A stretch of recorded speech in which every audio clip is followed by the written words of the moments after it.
Hey, welcome back. We got rain, like a bunch of rain. The inner cylinder in here is 1 inch and then it overflows the top and it fills up the sides, and then you have to measure 1 inch at a time and it measures 100th of an inch. So we're gonna do that real quick and see just how much we got.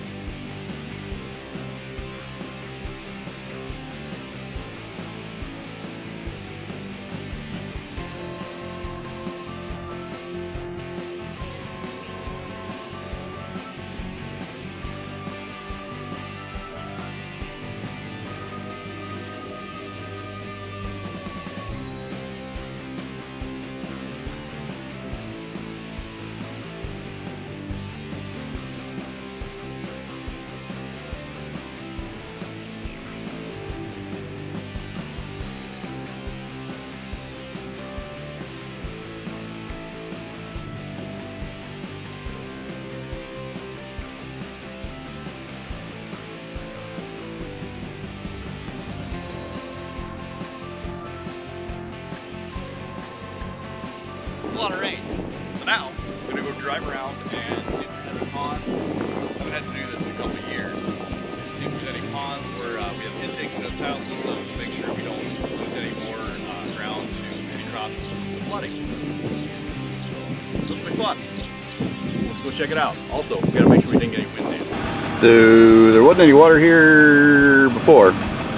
It's come up a lot. Now, if you look, this water really appears to not be flowing one way or the other. Actually, it's flowing out, just ever so slightly. Which means this whole bottom is covered in water. You know, you can see it in the soybeans, is up to the top of them. There's a channel here that empties a natural pond that goes down and it meets up with the creek down below that.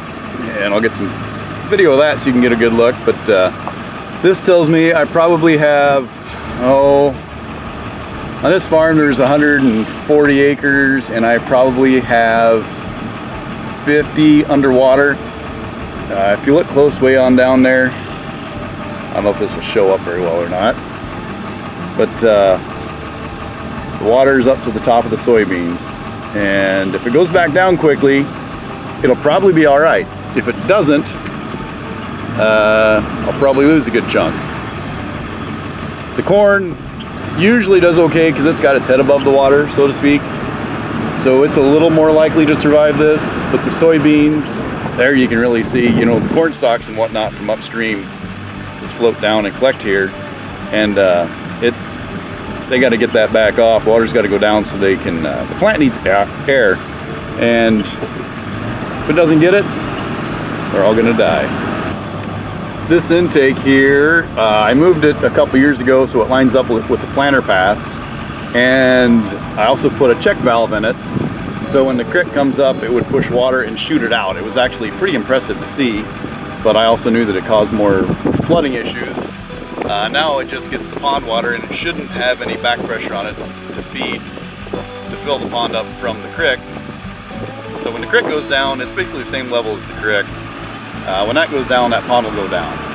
And the creek, just right up here in that grass, you know, and it's, with the beans up, it's harder to see the water everywhere, but there's a lot of water in between all these rows.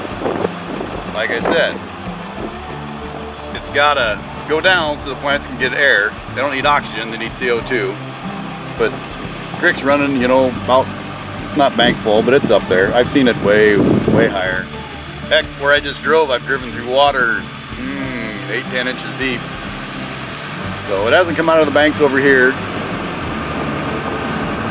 So we're not done yet. Yesterday, my landlord that lives here sent me a text to let me know that these two terraces were almost full on water. Whoops. And they've gone down quite a bit, I'm sure. And I probably need to walk out there, I'll do it a little later, and make sure that the intakes aren't covered with corn stalks so the water can continue to go down. Hey, piggy, piggy. Piggy, piggy. Hey, piggy, piggy. Woof. Woof. hard to see, but you can see a little bit of water down there in the bottom, also down there. So the sooner that goes down, the better. Here's another pond with an intake into a tile line. It's taking the water, it's not plugged at all, it's just flooded, and we just got so much rain, it just takes a little while for it to catch up. You can see right here, the water had come up in the channel and it went right back down really quickly where the grass is flattened. This is a smaller stream, it takes a lot less, this creek doesn't take near as much water as the big one I've shown you, but just shows how quick the water comes up and down with 3.5 inches of rain. Yesterday and a day and a half before that, Thursday and Friday, we had Thursday and Friday night, we had 1.5 inches. So the ground is less likely to soak up all the rain because it's already got some in it. So there's more likely to run off when it's saturated. So I've gone by all the farms and this is the only one that has wind damage. And I know this is the only field where I have this particular hybrid planted on the south side of the driveway here. This little piece has been corn on corn for probably 20 years. And yeah, it's slowed down some spots out there, really kind of flat. It should come back somewhat. It'll be a little gooseneck for fall. Now if you look close in here, you can still see some water, but it's going down. You can see the high water mark, and it's working its way down. It's draining, which is exactly what it's supposed to do. You know, that catches the water and slows it down. Instead of just making a massive gully, it slows the water down and it drains nice and slow. That terrace is all drained out. You notice we didn't lose any crop in there, and there's no erosion. That's the beauty of a terrace. Well, it's been about 4 hours. Let's see.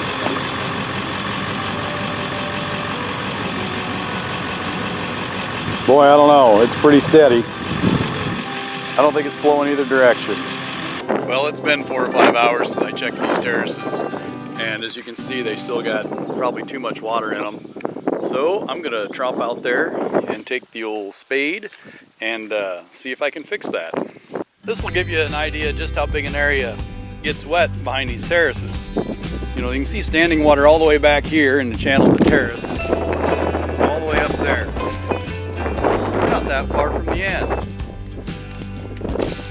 That's why it's kind of a big deal to make sure the water goes away, because it might not look like much what you actually see, because the standing crop actually protects it and covers it up.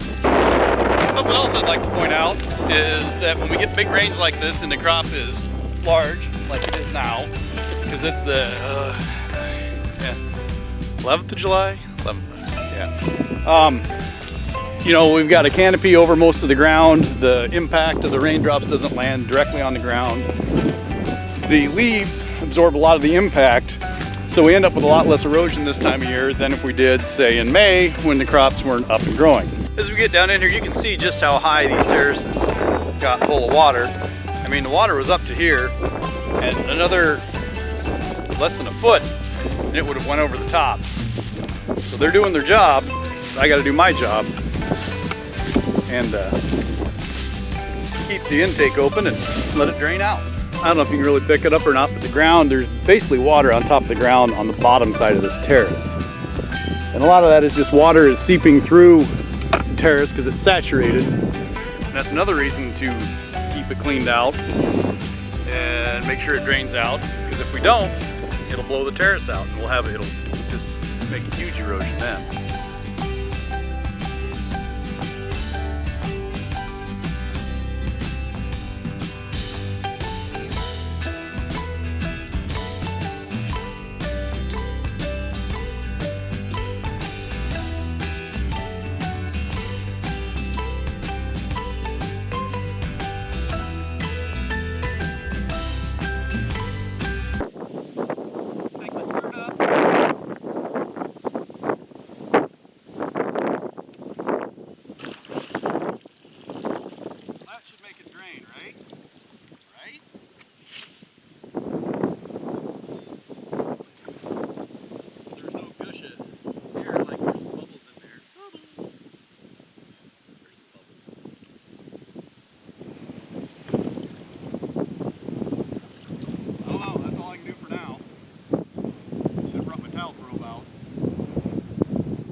I'd have been just as well off to wear my safety-toed sandals.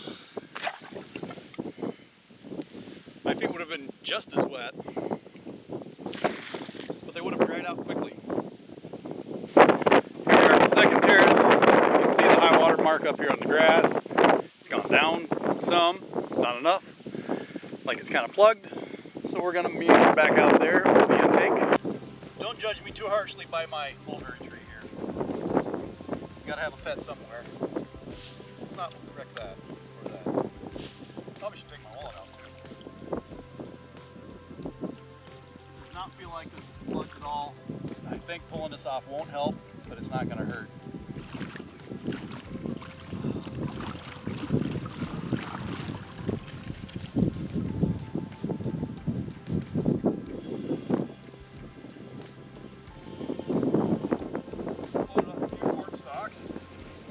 Looks like it's clean.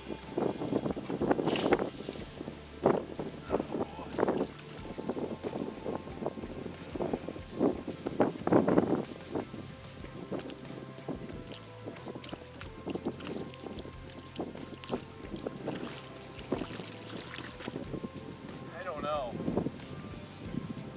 It ought to be empty by now.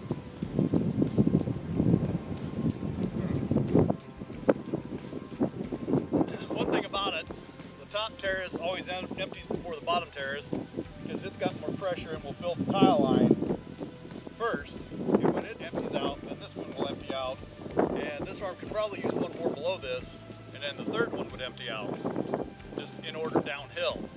Because the top one has the most pressure. That's why they make water towers, so it has more pressure up high. Well, that was disappointing.